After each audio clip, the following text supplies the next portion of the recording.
नमस्कार दोस्तों, मैं हूं आशीष और आप सुन रहे हैं सुनो कहानी हॉरर पॉडकास्ट हिंदी। आज की कहानी है निशा की आप बीती। मेरे बहादुर दर्शकों, थ्रिल और चिल्स के एक और रोंगटे खड़े कर देने वाले नए एपिसोड में आपका फिर से स्वागत है। भूत प्रेत, पिशाच और शैतानों की रोमांचक कहानियां आपको इस चैनल पर सुनने को मिलती हैं। अगर आपको ऐसी ही वीडियोस देखना पसंद है तो चैनल को सब्सक्राइब करके अभी हमसे जुड़ जाइए, क्योंकि हमेशा हम ऐसी यूनिक और सस्पेंस से भरी कहानियां लाते रहते हैं, तो कहीं वो आपसे मिस ना हो जाए। तो हेडफोन लगाएं और कमरे की लाइट्स बंद कर लें, क्योंकि डरावनी यात्रा शुरू होने वाली है। तो आइए ज्यादा समय बर्बाद न करते हुए सुनते हैं आज की यह कहानी, जो सच में बड़ी ही जबरदस्त है। यह दहशत, डर और सस्पेंस से भरी है, जिसका आपको बेसब्री से इंतजार है। दोस्तों, आज की कहानी में अंत तक बने रहना। ट्रस्ट मी, आपको बहुत मजा आने वाला है, क्योंकि सस्पेंस खतरनाक है जो आपको हिलाकर रख देगा। मेरा नाम निशा है और मेरी उम्र इस वक्त 95 साल के आसपास है। हां, यह सच है कि मैंने एक बहुत लंबी उम्र पाई है। मैंने अपनी जिंदगी में बहुत कुछ देखा है। मेरे सामने कई दौर आए और चले गए। मैंने दो पीढ़ियों को जवान होते हुए देखा और उन्हें बूढ़ा होते हुए भी देखा।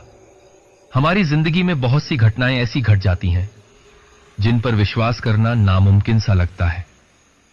मेरे साथ भी कुछ ऐसी ही अनहोनी घटना घटी थी, जिसके बारे में सोचकर इस आखिरी उम्र के पड़ाव में आकर भी जब मैं सोचती हूं तो मुझे वह घटना नाकाबिले विश्वास लगती है। मेरा दिमाग काम करना बंद कर देता है कि जो कुछ भी मैंने देखा था, क्या वह वाकई सच था या मेरी आंखों का भ्रम था। पर मैं जानती हूं कि नहीं, जो कुछ भी मैंने देखा था और जो कुछ भी मेरे साथ घटना घटी थी, वह मेरा भ्रम नहीं, हकीकत थी। आज मेरे पास सब कुछ है। मैंने अपनी आधी जिंदगी बहुत गरीबी में गुजारी और आधी जिंदगी बहुत ही ज्यादा ऐशो आराम में भी गुजारी। मैं अपनी उम्र का आखिरी पड़ाव भी अपनी ही शानदार हवेली में गुजार रही हूं। मेरी देखभाल करने के लिए मेरे पोते और पोतियां भी मौजूद हैं और बहुत सारे नौकर चाकर भी मौजूद हैं। आप लोग सोच रहे होंगे कि शायद मैं किसी रईस खानदान से संबंध रखती हूं। नहीं, बिल्कुल नहीं। सच तो यह है कि किसी जमाने में मैं बहुत ही ज्यादा गरीब घराने से संबंध रखती थी। हमारे हालात कुछ इस तरह के थे कि कभी कभी तो 2 वक्त का खाना भी बहुत ही मुश्किल से मिल पाता था। मेरा जन्म भारत के आजाद होने से 25 या 26 साल पहले हुआ था। मेरे पिता बहुत ज्यादा गरीब थे। वह मजदूरी किया करते थे। बड़ी मुश्किल से हमारा घर का गुजारा चल पाता था। मेरी मां दाई का काम किया करती थी। उस जमाने में बच्चे ज्यादातर घरों में ही पैदा होते थे। उस वक्त बड़े बड़े अस्पताल और डॉक्टर भारत में हर जगह नहीं थे। जब मेरी शादी हुई थी तब यह देश आजाद भी नहीं हुआ था और ना ही हिंदुस्तान और पाकिस्तान का विभाजन हुआ था। मैं पंजाब की रहने वाली थी। बहुत बार ऐसा भी होता था कि जब कभी मेरी मां बीमार होती थी तो मोहल्ले के लोग अपने बच्चों की पैदाइश के दौरान मुझे बुलाकर ले जाते थे। सच तो यह था कि मैंने अपनी मां की जगह ले ली थी। मोहल्ले वालों और आस पड़ोस के लोगों का मानना था कि मेरे हाथों में एक चिकित्सा है, और होता भी कुछ ऐसा ही था। जब भी मैं किसी दर्द से तड़पती हुई औरत के पास जाती, मेरे जाते ही बच्चा तुरंत पैदा हो जाता था। मोहल्ले वाले अक्सर यही कहा करते थे कि ऊपर वाले ने तेरे हाथों में चिकित्सा रखी है, और वो मुझे इसके बदले में कुछ पैसे, खाना या कपड़ा देते थे। इस तरह से मेरी मां को मुझसे बहुत ज्यादा सहारा मिल गया था। कुछ वक्त के बाद मेरे ही मोहल्ले में एक लड़के से मेरी शादी करा दी गई। मुश्किल से मेरी शादी के कुछ ही महीनों के बाद मेरी मां चल बसी और उनके गम में मेरे बाबा भी चल बसे। मेरा पति भी बहुत ही ज्यादा गरीब था। वह भी मजदूरी ही किया करता था। उससे मेरे 2 बच्चे हुए, एक लड़का और एक लड़की। मगर प्रकृति को शायद कुछ और ही मंजूर था। कुछ ही सालों के बाद मेरा पति भी चल बसा। मुझे याद है, उस वक्त मेरी बेटी की उम्र 7 साल थी और मेरे बेटे की उम्र 9 साल थी। मोहल्ले के लोग अभी मुझे अपने बच्चों की पैदाइश के दौरान बुलाकर ले जाते थे और इसी से मेरी गुजर बसर चल रही थी। समय का पहिया अपनी रफ्तार से घूम रहा था। किसी न किसी तरह से हमारे घर का गुजारा चल रहा था। और कुछ सालों के बाद एक अजीब घटना मेरे साथ हुई। उस वक्त मेरी बेटी की उम्र 16 साल और बेटे की उम्र 19 साल थी। मैं 45 की उम्र तक पहुंच गई थी। मुझे अच्छी तरह से याद है, हिंदुस्तान तब आजाद हो चुका था और देश का विभाजन भी हो चुका था। हुआ यह था कि मैं उस वक्त अपने पड़ोस के घर में किसी काम से गई थी और उस वक्त मेरी सहेली रेशमा भी मेरे साथ थी। जिस घर में मैं गई थी वहां पर बच्चे के होने में अभी कुछ वक्त बाकी था। जब मैं और रेशमा उस घर से बाहर निकली, तभी अचानक मेरी नजर गली में एक बहुत मोटी काली बिल्ली पर गई। वह बहुत धीरे धीरे चलती हुई सड़क पर चल रही थी। मैं उस बिल्ली को बहुत गौर से देखने लगी। मेरे बहुत गौर से देखने पर मेरी सहेली रेशमा ने मुझसे कहा, क्या देख रही है निशा? कहीं तू यह तो नहीं सोच रही कि यह बिल्ली रास्ता काट रही है? इस रास्ते से अब घर पर जाया जाए या नहीं जाया जाए? मैं उसकी बात पर हंसने लगी और मैंने हंसते हुए अपनी दोस्त रेशमा की तरफ देखकर कहा, नहीं, मैं इन बातों पर विश्वास नहीं करती। भला बिल्ली के रास्ता काटने से किसी का क्या नुकसान हो सकता है? क्या बिल्ली को रास्ते पर चलने का कोई हक नहीं है? मैं तो कुछ और देख रही थी। वही तो मैं तुझसे पूछना चाह रही हूं निशा, तू इतनी गौर से बिल्ली की तरफ क्यों देख रही थी? क्या इसीलिए कि वह बिल्कुल स्याह काले रंग की है? तूने गौर नहीं किया रेशमा, वह बिल्ली पेट से है, देख। और मेरा अनुभव यह कहता है कि इसका बच्चा होने में ज्यादा वक्त नहीं रह गया है। तो तू कहना क्या चाहती है? अब तू इंसानों के अलावा जानवरों की भी डिलीवरी करवाएगी? मैं अपनी दोस्त रेशमा की बात सुनकर जोर जोर से उस वक्त हंसने लगी। फिर मैंने अपनी दोस्त रेशमा की तरफ देखकर बहुत गंभीर लहजे में कहा, पता नहीं क्यों मुझे इस बिल्ली को देखकर काफी कुछ अपनापन महसूस हो रहा है। कसम से, अगर यह मेरी पालतू बिल्ली होती तो मेरी बात का यकीन मान रेशमा, मैं इसकी डिलीवरी अपने हाथों से करवाती। जब तुझे इतना तजुर्बा है तो कम से कम तू फिर मुझे यह भी बता दे कि इस बिल्ली के पेट में कितने बच्चे हैं। हालांकि उस वक्त रेशमा ने बहुत ही बेवकूफी वाली बात कही थी, लेकिन मेरे लिए उसकी यह बात बेवकूफी वाली नहीं थी, क्योंकि मैं पूरे मोहल्ले में मशहूर थी, जो औरत को देखकर बता दिया करती थी कि इसके पेट में एक बच्चा है या दो है। रेशमा की बात सुनकर मैं गहरी सोच में डूब गई। सच तो यह था कि वह बिल्ली अभी भी मेरी आंखों के सामने मौजूद थी, और इसी बीच एक और वाकया मेरे साथ हुआ। वह बिल्ली जो रास्ते से दूसरी तरफ जा रही थी, अचानक रुक गई और पलटकर मेरी तरफ बहुत गौर से देखने लगी। पता नहीं मुझे उसके ऐसे देखने पर ऐसा क्यों महसूस हुआ कि जैसे मैं और रेशमा जो भी बातें कर रहे हैं, वह बिल्ली हम लोगों की बातों को समझ रही है। लेकिन कुछ ही पल बाद मुझे अपनी बेवकूफी वाली सोच पर हंसी आ गई। ये मैं क्या सोच रही थी कि अचानक रेशमा की आवाज फिर से मेरे कानों में टकराई, तूने बताया नहीं इस बिल्ली के पेट में कितने बच्चे होंगे? वह अभी भी मेरी तरफ देख रही थी।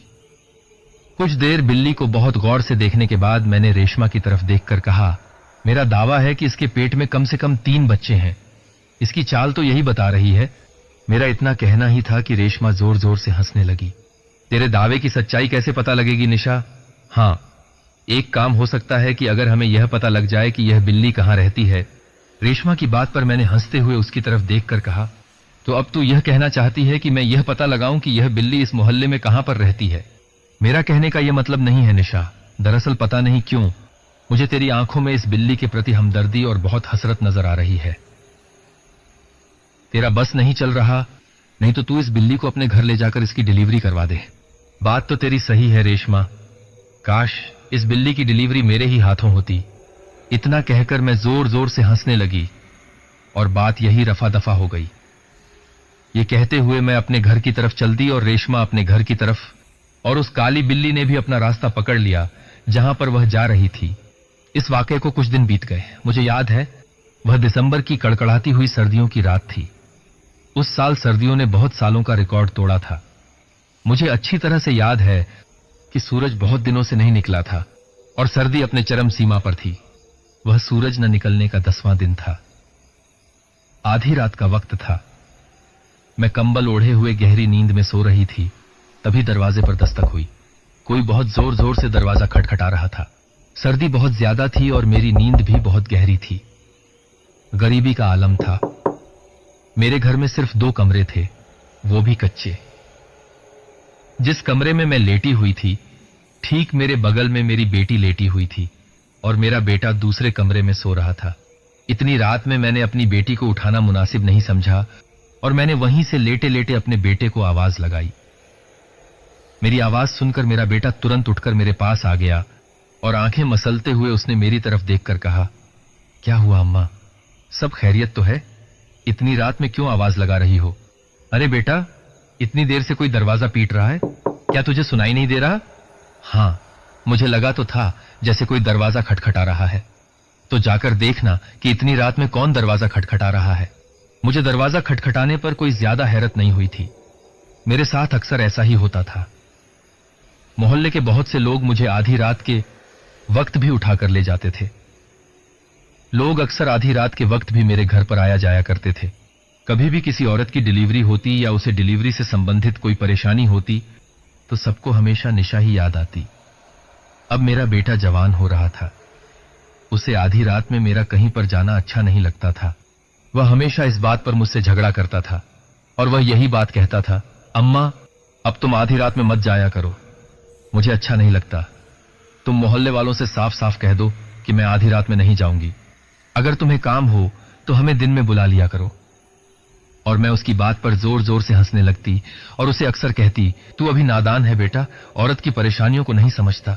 बड़ा औरत के हाथ में यह चीज नहीं होती। इंसान का वजूद कब इस दुनिया में आना है, इस बात का फैसला ऊपर वाला करता है। मेरा फर्ज है लोगों की मदद करना और फिर मेरी रोजी रोटी का जरिया भी ऊपर वाले ने यही बनाया है। मेरी बात सुनकर मेरा बेटा चुप हो जाता और हमेशा की तरह इस बार भी मेरे बेटे के चेहरे पर थोड़ा सा गुस्सा झलक रहा था। दरवाजे पर जो भी व्यक्ति था, मेरे बेटे को उसका आधी रात में आना पसंद नहीं आया था। वह गुस्से में ही दरवाजा खोलने के लिए गया था। मैं चारपाई पर लेटी हुई अपने बेटे के आने का इंतजार करने लगी, मगर जब कुछ देर तक मेरा बेटा नहीं आया तो मुझे फिक्र हो गई। मैं चारपाई से उठकर बैठ गई और कंबल ओढ़कर दरवाजे की तरफ खुद चल दी। दरवाजे पर पहुंचकर मैंने देखा कि मेरा बेटा किसी से बहस कर रहा था। मैं अपने बेटे के अल्फाजों को साफ साफ सुन सकती थी। देखिए, मैंने आपसे कहा ना कि आप सुबह आइएगा। इस वक्त आधी रात हो चुकी है और सर्दी बहुत ज्यादा पड़ रही है। मेरी मां सो रही है और मैं उन्हें जगाना नहीं चाहता। देखो नौजवान, तुम मेरी बात समझ नहीं रहे हो। तुम्हारी मां का मेरे साथ चलना बहुत ज्यादा जरूरी है। इतने में मैं अपने बेटे के पास आकर खड़ी हो गई। मैंने देखा दरवाजे के बाहर एक लंबा चौड़ा नौजवान खड़ा हुआ था, जिसका कद कम से कम 6 फुट लंबा होगा और उसके घुंघराले बाल थे। उसकी उम्र ज्यादा से ज्यादा 25 से 26 वर्ष के आसपास होगी और वह सफेद रंग का बारीक कुर्ता पहने हुए था।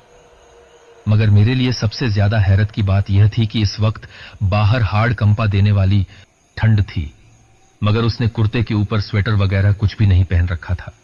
मेरी निगाह जैसे ही उस नौजवान से मिली तो उस नौजवान ने मेरी तरफ गुस्से के आलम में देखकर कहा, क्या आपका नाम ही निशा बेगम है? मैंने उसकी बात का जवाब सर हिलाकर दिया। हां, मेरा ही नाम निशा बेगम है। क्या यह आपका बेटा है? हां, यह मेरा ही बेटा है। तो इसे थोड़ा तमीज सिखाइए। मैं इतनी देर से इससे इल्तिजा भरे लहजे में कह रहा हूं कि मुझे आपसे मिलना है, मगर यह मुझे आपसे मिलने नहीं दे रहा। मैंने देखा वह नौजवान बोलते बोलते बहुत गुस्से की हालत में आ गया था और यह भी सच था कि उस नौजवान की बात सुनकर मुझे भी अपने बेटे पर बहुत ज्यादा गुस्सा आ गया।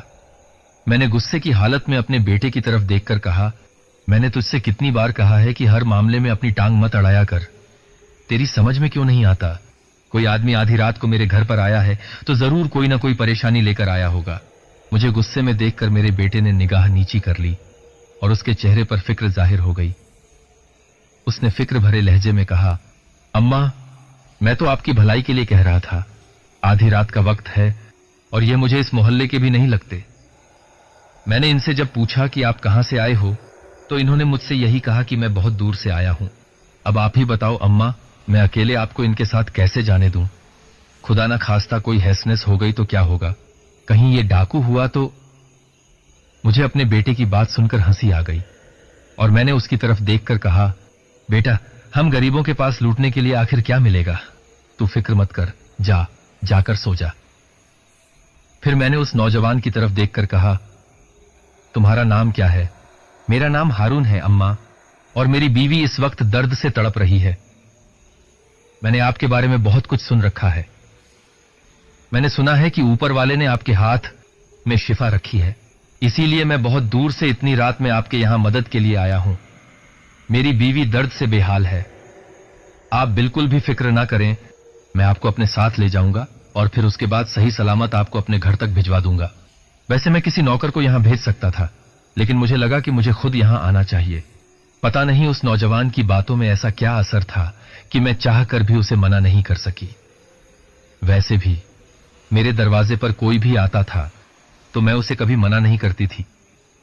मैंने उस नौजवान की तरफ देखकर कहा, ठहरो, मैं अभी आती हूं। उसके बाद मैं अपने घर के अंदर चली गई और एक मोटा सा कंबल ओढ़ लिया, क्योंकि इस वक्त हवा भी बहुत तेज थी। साथ ही कुछ जरूरी सामान अपने झोले में भर लिया, वह सामान जो मैं ज्यादातर डिलीवरी के लिए इस्तेमाल करती थी। कुछ देर बाद मैं तैयार होकर बाहर आ गई और अपनी बेटी की तरफ देखकर कहा, दरवाजा ठीक से बंद कर देना बेटा। बेटी अकेली है, अगर मुझे आने में सुबह हो जाए या ज्यादा वक्त हो जाए तब तक तुम घर से बाहर मत जाना। मेरी बात सुनकर मेरे बेटे ने हां में सिर हिला दिया और वह चुपचाप घर के अंदर चला गया और उसने दरवाजा बंद कर दिया। अब मैंने फिर उस नौजवान की तरफ देखकर कहा, कहां है तुम्हारा घर? बस इस बस्ती से दूर रेलवे स्टेशन के सामने वाले रास्ते पर ही मेरी बस्ती पड़ती है। मैं उसकी बात सुनकर सोच में पड़ गई। मेरे सोचने के अंदाज पर उस नौजवान ने मेरी तरफ देखकर कहा, क्या हुआ, आप क्या सोच रही हैं? यही कि आज तक मैंने रेलवे स्टेशन के सामने ऐसी किसी भी बस्ती या मोहल्ले का नाम नहीं सुना। अम्मा, पंजाब बहुत बड़ा है और मैं जिस मोहल्ले में रहता हूं वह मोहल्ला कोई बहुत मशहूर नहीं है। मुश्किल से थोड़े बहुत ही परिवार रहते हैं। अब ज्यादा देर नहीं करनी चाहिए अम्मा, मुझे अपनी बीवी की फिक्र हो रही है, अब जल्दी चलिए। इतना कहकर वह नौजवान सड़क पर चलने लगा और मैं उसके पीछे पीछे चुपचाप चलने लगी। थोड़ी देर बाद मैं अपने मोहल्ले से बहुत दूर निकल आई। मैं उस नौजवान के पीछे पीछे ही चल रही थी और वह नौजवान तेज तेज कदमों से चल रहा था। मुझे चलते हुए अच्छा खासा वक्त हो गया था। अब मैंने देखा कि जिस बस्ती में मैं रहती थी वह बस्ती भी खत्म हो गई थी। रेलवे स्टेशन अब बिल्कुल नजदीक आ गया था। वह एक छोटा सा रेलवे स्टेशन था, क्योंकि मैं एक गांव की रहने वाली थी और गांव में 50 या 60 साल पहले इसी तरह के रेलवे स्टेशन हुआ करते थे। यह तो आप लोग समझ ही सकते होंगे। थोड़ी देर के बाद रेलवे स्टेशन भी पार हो गया और अब उस नौजवान ने अपना रुख एक सुनसान जगह की तरफ कर लिया था। अब वह नौजवान एक ऐसे रास्ते पर चलने लगा जहां दूर दूर तक कोई आबादी का नामो निशान नहीं था। पता नहीं क्यों अब मेरे रोंगटे खड़े होने लगे थे। मैंने महसूस किया कि मुझे चलते हुए अच्छा खासा वक्त हो गया था। चलते चलते मैंने आखिरकार उस नौजवान से पूछ ही लिया, ये कौन सा रास्ता है? यहां तो मुझे दूर दूर तक कोई मोहल्ला या बस्ती का नामो निशान नहीं दिखाई दे रहा है और यह रास्ता तो जंगल की तरफ जाता है। मेरी बात सुनकर उस नौजवान ने चलते हुए ही जवाब दिया, आप फिक्र ना करें अम्मा, बस कुछ ही देर में मेरा घर आ जाएगा। इस बार मुझे उस नौजवान की आवाज में कुछ तब्दीली सी महसूस हुई, मगर मैंने उस वक्त उससे कुछ भी कहना मुनासिब नहीं समझा। सच तो यह था कि चलते चलते अब मेरे पैर जवाब देने लगे थे। मैं कितनी दूर आ गई थी अब मुझे खुद भी पता नहीं था। मैं तो बस उस रास्ते को बहुत गौर से देखती हुई आ रही थी, वह भी यह सोचकर कि कहीं बाद में इस नौजवान ने मुझे मेरे घर तक छोड़ने से इनकार कर दिया तो फिर मैं अकेली कहां भटकती फिरूंगी। गरीबी और मुफलिसी इंसान से क्या नहीं करवा लेती। चलते चलते सड़क खत्म हो गई थी और अब हम लोग कच्चे रास्ते पर चल रहे थे। मेरी समझ में यह नहीं आ रहा था कि आखिर इस नौजवान का घर कहां है। फिर अचानक मेरे अंदर से आवाजें आने लगीं कि कहीं ऐसा तो नहीं कि मैं किसी गलत जगह पर आ गई हूं, मैं किसी गलत नौजवान के साथ तो नहीं आ गई हूं। मेरे चेहरे पर डर और चिंता की लकीरें बढ़ती जा रही थीं। मैंने उस नौजवान से चलते हुए फिर दोबारा पूछा, आखिर कितनी दूर है तुम्हारा घर? मुझे तो यहां पर कोई भी आसपास बस्ती का कोई चिन्ह तक नहीं दिखाई दे रहा है। अरे अम्मा, सामने देखो, क्या तुम्हें रोशनी नजर नहीं आ रही? जैसे ही उस नौजवान ने मुझसे कहा, मेरी निगाह अचानक एक मैदान की तरफ पड़ी जहां थोड़े बहुत कच्चे मकान बने हुए थे और उन मकानों के अंदर से लालटेन की रोशनी नजर आ रही थी। मैं हैरत से इस सब नजारे को देखने लगी, क्योंकि मुझे याद था कि कुछ देर पहले जब मैंने सामने की ओर देखा था तो वहां मुझे सिर्फ एक सपाट मैदान ही नजर आया था। लेकिन मैंने अपने इस ख्याल को अपने दिमाग से झटक दिया, यह सोचकर कि हो सकता है पहले मैं ना देख पाई हूं। रात का समय था और मेरे पैर भी अब दुखने लगे थे। बहरहाल उस रोशनी को देखकर मेरे दिल में ठंडक का एहसास हुआ और जो डर की भावना मेरे अंदर थी वह बहुत कम हो गई थी। थोड़ी ही देर के बाद मैं उस नौजवान के पीछे चलती हुई उस बस्ती के अंदर प्रवेश कर गई। मैं उस बस्ती को बहुत ही हैरत भरी निगाहों से देख रही थी, क्योंकि सच तो यह था कि मैंने अपनी पूरी जिंदगी पंजाब में ही बिताई थी, मगर इस बस्ती का जिक्र मैंने कभी नहीं सुना था। मैंने उत्सुकतावश उस नौजवान से पूछा, तुम्हारी बस्ती का नाम क्या है? मगर मेरी इस बात पर वह नौजवान खामोश ही रहा और चुपचाप पैदल चलता रहा। मैं उससे दोबारा पूछने ही वाली थी कि पता नहीं मुझे अचानक क्या हुआ। अब मेरी उस नौजवान से कुछ भी पूछने की हिम्मत ही नहीं हो रही थी। थोड़ी ही देर के बाद उस नौजवान का रुख एक घर की तरफ हो लिया। मैंने देखा, बाहर से देखने में वह घर और घरों के मुकाबले थोड़ा सा बड़ा और अच्छा बना हुआ मालूम पड़ रहा था। उस नौजवान ने उस घर का दरवाजा खोल दिया और उसने पीछे मुड़कर मेरी तरफ देखकर कहा, परेशान मत हो अम्मा, तुम्हें तुम्हारे सारे सवालों के जवाब मिल जाएंगे, आओ मेरे साथ। इतना कहकर वह घर के अंदर चला गया और मैं भी उसके पीछे पीछे चल दी। मगर जैसे ही मैं घर के अंदर गई, मेरी हैरत का ठिकाना नहीं रहा। बाहर से देखने में वह घर बहुत मामूली मालूम पड़ रहा था और इतना बड़ा भी नहीं लग रहा था, लेकिन घर के अंदर जाते ही मेरी हैरत का विषय यह था कि घर अंदर से बहुत बड़ा था। मेरी समझ में नहीं आ रहा था। अगर साफ अल्फाजों में बयान करूं तो अंदर से वह मुझे किसी महल की तरह खूबसूरत और बड़ा लग रहा था और मेरे मन में बार बार यही प्रश्न उठ रहा था कि ऐसा कैसे संभव हो सकता है। लेकिन मेरे पास चुप रहने के अलावा और कोई चारा नहीं था। मेरे अंदर से एक आवाज आ रही थी कि शायद मैं गलत जगह पर आकर फंस गई हूं। यह ख्याल आते ही मेरे खून में डर की लहर बुरी तरह दौड़ गई और हाड़ कंपा देने वाली ठंड में भी मेरे माथे पर पसीने की बूंदें टपकने लगीं। बड़ी मुश्किल से मैं अपने ऊपर काबू किए हुए उस नौजवान के पीछे पीछे चल रही थी। दरअसल घर के अंदर जाते ही मैंने देखा कि एक बहुत बड़ा गलियारा था जो अक्सर महलों में होता है, और वह नौजवान उन्हीं गलियारों के रास्ते बढ़ता हुआ आगे आगे चल रहा था। गलियारे के आसपास बेशुमार कमरे बने हुए थे और नीचे उस जमाने का बेहतरीन कालीन बिछा हुआ था। तभी अचानक मेरे दिमाग में एक तेज धमाका हुआ और मुझे चलते चलते एक बात अचानक याद आई। मैं सोचने लगी कि यह बात मेरे दिमाग में पहले क्यों नहीं आई। जब यह नौजवान मेरे घर पर आया था तो उसने सिर्फ बहुत हल्के कपड़े का कुर्ता पहन रखा था, जबकि इस वक्त हाड़ कंपा देने वाली ठंड पड़ रही थी। मेरा कंबल ओढ़कर भी सर्दी के मारे बुरा हाल था, मगर इस नौजवान को देखकर ऐसा लग रहा था जैसे कि सर्दी क्या होती है यह बात वह जानता ही नहीं। मेरे दिमाग में यह ख्याल आया ही था कि तभी उस नौजवान के कदम एक बहुत बड़े कमरे के करीब आकर रुक गए। उसने उस कमरे का दरवाजा खोल दिया और पीछे मुड़कर मेरी तरफ देखकर कहा, आइए अम्मा जी, मेरी बीवी इसी कमरे में है। इतना कहकर वह उस कमरे के अंदर चला गया और उसके पीछे पीछे मैं भी उस कमरे के अंदर चली गई। मैं कमरे को हैरत से फटी फटी आंखों से देख रही थी। दरअसल वह कमरा नहीं बल्कि एक बहुत बड़ा हॉल था। मैंने देखा कि उस कमरे में बेशकीमती पर्दे लटक रहे थे। कमरे की जमीन पर बेहतरीन कालीन बिछी हुई थी और एक बहुत ही लंबा चौड़ा उस जमाने का सबसे कीमती बेड बिछा हुआ था, जहां एक औरत आंखें बंद किए हुए दर्द से हल्का हल्का कराह रही थी। उसने बहुत महंगा कंबल ओढ़ रखा था और उसके इर्द गिर्द बहुत सारे लोग जमा थे। कुछ लोग उस कमरे में बैठे हुए मुझे घूर रहे थे। पता नहीं क्यों उनके घूरने के अंदाज से मुझे बहुत ज्यादा दहशत महसूस हुई। फिर उस नौजवान ने मेरी तरफ देखकर कहा, आइए अम्मा जी, आप इधर आ जाइए। उस नौजवान के इतना कहते ही उस बेड के इर्द गिर्द जो कुछ औरतें और बूढ़े लोग बैठे हुए थे वे अचानक खड़े हो गए और बाहर की तरफ चले गए। उस नौजवान ने फिर मेरी तरफ इशारा किया। मैं धीरे धीरे कदमों से चलती हुई उस औरत के पास आकर बैठ गई जो आंखें बंद किए हुए लेटी हुई थी।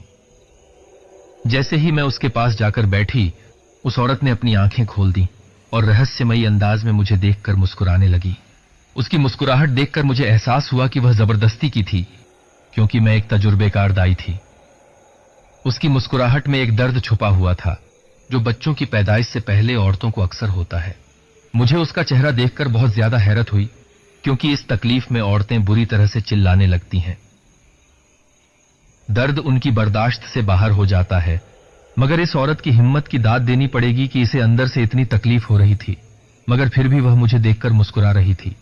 मैंने देखा कि वह बेइंतहा खूबसूरत थी।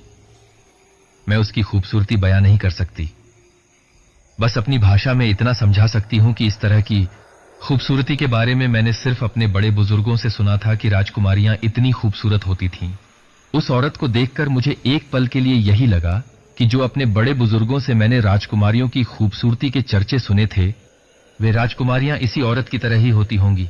मैंने अपने तजुर्बे से ही यह अंदाजा लगा लिया था कि बच्चे के पैदा होने में अब ज्यादा वक्त बाकी नहीं रह गया है। अब मैं अपने काम में मसरूफ हो गई और मैंने उसके शौहर की तरफ देखकर कहा, जो मुझे यहां तक लाया था, कुछ औरतों को छोड़कर सभी लोगों को इस कमरे से बाहर जाने के लिए कहो। और मैंने उससे कुछ और जरूरी सामान मंगवाए। कुछ ही देर बाद मेरी जरूरत का सारा सामान वहां पर मौजूद था और अब उस कमरे में भीड़ कम हो गई थी। अब उस कमरे में सिर्फ मैं और 3-4 औरतें ही मौजूद थीं। अब उस औरत के चेहरे पर तकलीफ और दर्द झलकने लगा था। मैंने अपना काम जारी रखा। कुछ ही देर बाद उस औरत ने एक लड़के को जन्म दिया। उसके बाद भी वह औरत दर्द से चीखने लगी। थोड़ी ही देर बाद उसने एक और लड़के को जन्म दिया और फिर चंद लम्हों के बाद उस औरत ने एक और लड़के को जन्म दिया। उस औरत के लगातार 3 बच्चों की पैदाइश हुई। अब उसका चेहरा पुरसुकून नजर आ रहा था। मैंने उन तीनों बच्चों को कंबल में लपेट दिया। तभी उस औरत ने मेरी तरफ देखकर कहा, न अम्मा, इन्हें कंबल मत उड़ाओ। मतलब, मैं समझी नहीं बेटी। इस वक्त सर्दी ज्यादा है, इन्हें कंबल में लपेटना बहुत जरूरी है, इन्हें सर्दी नहीं लगेगी। उस औरत ने ये अल्फाज बोले ही थे कि तभी अचानक दरवाजा धड़ाम से खुल गया और उसका शौहर तेज तेज कदमों से चलता हुआ मेरे पास आकर खड़ा हो गया। वह उस औरत के चेहरे की तरफ रहस्यमय अंदाज में देखने लगा। वह औरत भी अपने शौहर को देखकर रहस्यमय तरीके से मुस्कुराने लगी। फिर उसने मुस्कुराते हुए मेरी तरफ देखकर कहा, तो आखिरकार आपकी हसरत पूरी हो गई। मैं उसकी बात सुनकर उस औरत की तरफ देखने लगी और मैंने उसकी तरफ देखकर कहा, कैसी हसरत? मेरी बात सुनकर वह औरत फिर से रहस्यमय तरीके से मुस्कुराने लगी। मुझे लगता है कि आपको कुछ भी याद नहीं है अम्मा जी, लेकिन कोई बात नहीं, आपको याद आ जाएगा। कुछ वक्त पहले आपने ही किसी को देखकर अपनी तमन्ना जाहिर की थी कि इसके पेट में कम से कम 3 बच्चे हैं। अगर ये इंसान होती तो इसकी डिलीवरी में करवाती। देखिए अम्मा जी, मैंने आपकी तमन्ना पूरी कर दी। उस औरत ने जैसे ही ये अल्फाज कहे, मेरी हैरत का ठिकाना नहीं रहा। मेरी हालत उस वक्त ऐसी हो गई जैसे काटो तो खून नहीं। मेरे शरीर का खून एक तरह से जम सा गया था। मेरा जहन बिजली की रफ्तार से उस वाक्य की तरफ दौड़ गया कि एक काली बिल्ली को देखकर मैंने यह अल्फाज बोले थे।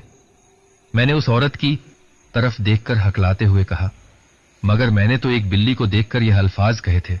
हैरान और परेशान मत होइए अम्मा जी, हमारी इस दुनिया में बहुत कुछ ऐसा है जो आप नहीं जानती। मैं उसकी बात का जवाब देने ही वाली थी कि तभी अचानक मैंने देखा उस आदमी ने अपने एक बच्चे को उठा लिया और जलती हुई आग के अंदर फेंक दिया। उसने तुरंत फिर अपना दूसरा बच्चा उठाया, फिर तीसरा भी उठाकर आग के अंदर फेंक दिया। दरअसल जिस कमरे में बच्चे की पैदाइश हुई थी, उस कमरे के अंदर एक बहुत बड़ा आतिशदान बना हुआ था जिसके अंदर आग जल रही थी। उस आदमी ने अपने तीनों बच्चों को उस आतिशदान के अंदर फेंक दिया। यह देखकर मेरी चीख निकल गई और मैंने उस आदमी की तरफ देखकर कहा, यह तुमने क्या किया? तुमने अपने बच्चे को जान से मार दिया। जैसे ही मैंने यह अल्फाज बोले, वह आदमी जिसने अपना नाम हारून बताया था, गुस्से और गजबनाक नजरों से मेरी तरफ देखने लगा। और जैसे ही उसने मेरी तरफ देखा, उसकी आंखें देखकर दहशत से मेरी बोलती बंद हो गई।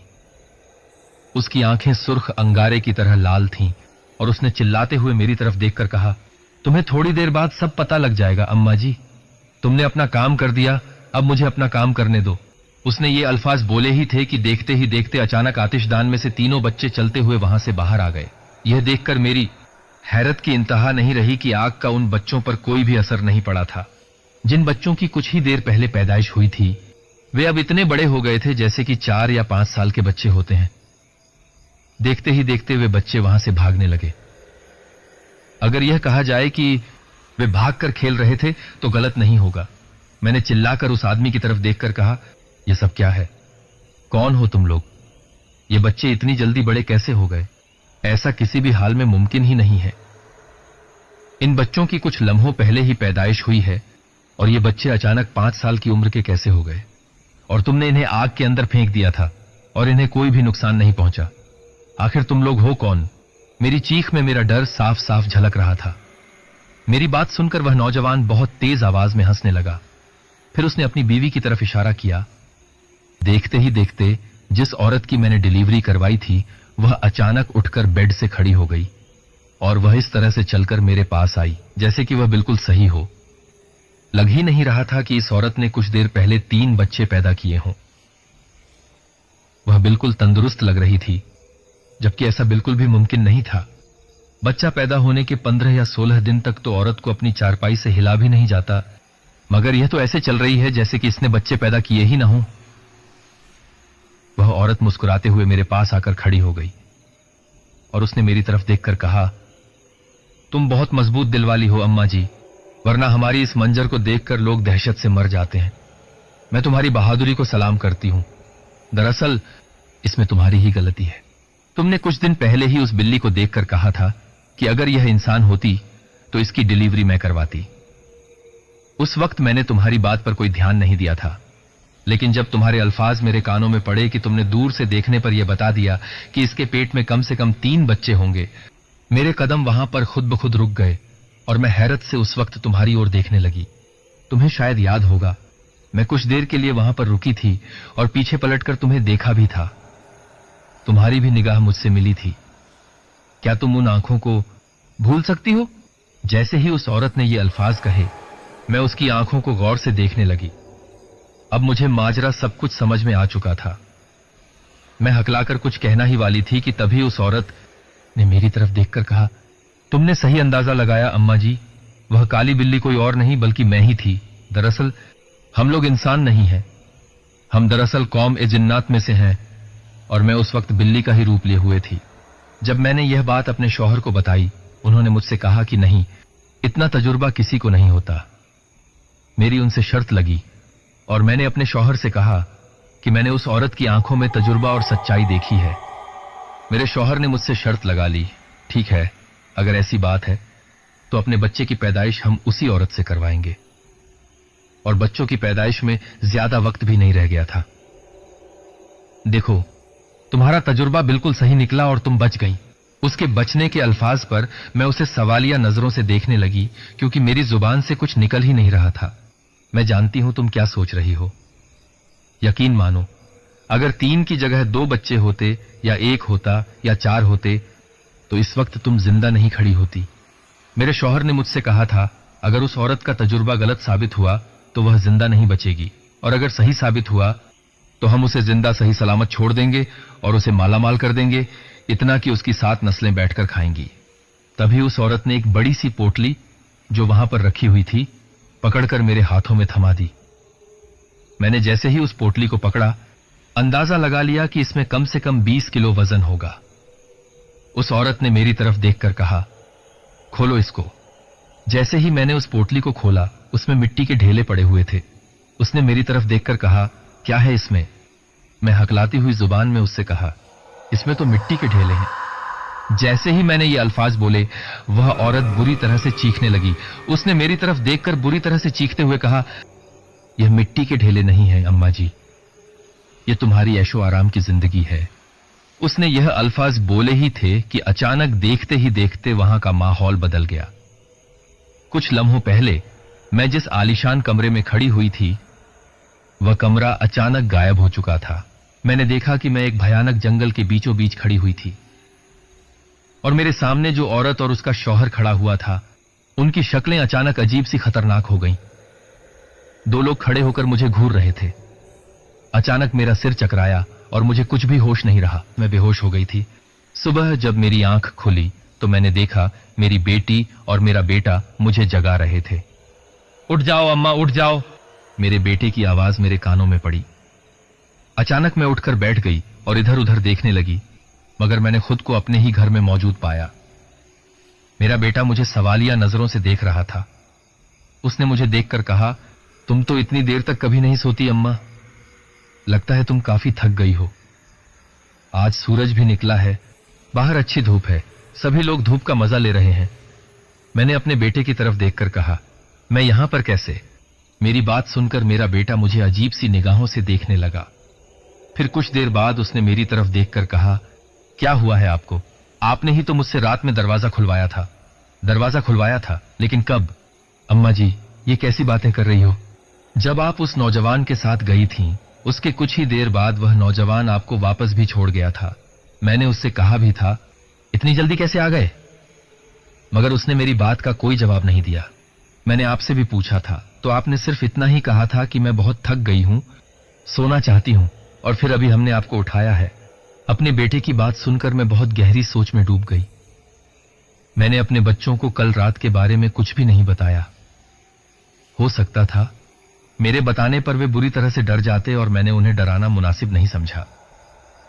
मैं बहुत गहरी सोच में डूबी हुई थी कि अचानक मेरे बेटे ने मुझसे कहा, अम्मा जी, एक बात तो मेरे ध्यान से उतर गई थी। उस नौजवान के हाथ में एक बड़ी पोटली भी थी, अच्छी खासी वजनी। उसने मुझसे कहा था कि जब अम्मा जी सोकर उठ जाएं तो यह उन्हें दे देना याद से। इतना कहकर मेरे बेटे ने उठकर बगल में रखी हुई पोटली उठाकर मुझे दे दी और वहां से चला गया। मेरी बेटी भी मेरे पास बैठी हुई थी। वह भी यह कहकर वहां से उठ गई कि मैं खाना बनाने की तैयारी करती हूं। मैं बहुत देर तक ऐसे ही वहां पर बैठी रही। मुझे अभी भी यकीन नहीं आ रहा था कि मैंने कल जिनको देखा था वे कोई और ही मखलूक थे, वे जिन्नात थे।